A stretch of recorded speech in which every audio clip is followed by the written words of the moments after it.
Konnichiwa मिन्नासान। आज चाहिँ हामी जापानिज पार्टिकलको बारेमा चाहिँ अध्ययन गर्नेछौँ।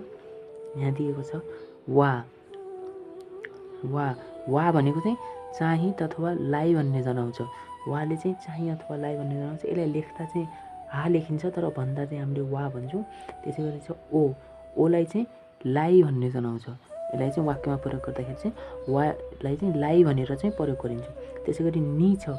निलाई चाहिँ मा अथवा तिर कुनै पनि निश्चित दिशा अथवा निश्चित ठाउँ जनाउनु पर्दा चाहिँ निको प्रयोग गरिन्छ। त्यसै गरी दे छ।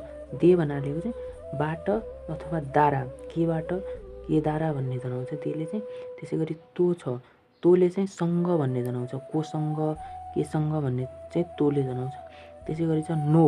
नोले चाहिँ को भन्ने जनाउँछ क्या, को भन्ने जनाउँछ वाक्यहरूमा। त्यसै गरी चाहिँ मो।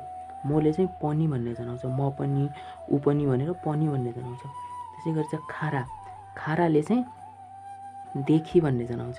कहाँदेखि केदेखि भन्ने चाहिँ खाराले जनाउँछ। मादे भन्नाले चाहिँ सम्म।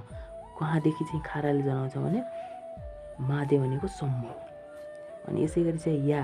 याले चाहिँ र भन्ने जनाउँछ। अनि यहाँ चाहिँ खा। खाले चाहिँ प्रश्नसूचक भन्ने जनाउँछ। खाले चाहिँ प्रश्न भन्नाले चाहिँ कुनै पनि कुरा सोद्धाखेरि चाहिँ त्यसले चाहिँ प्रश्न कसरी गर्ने भन्ने चाहिँ खाले जनाउँछ। त्यसै गरी छ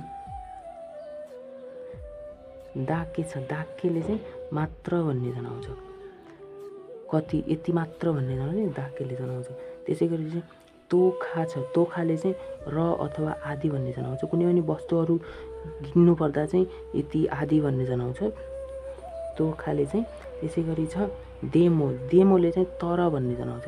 केही काम गर्छु तर यस्तो भन्ने जनाउँछ। त्यो चाहिँ देमोले जनाउँछ तर।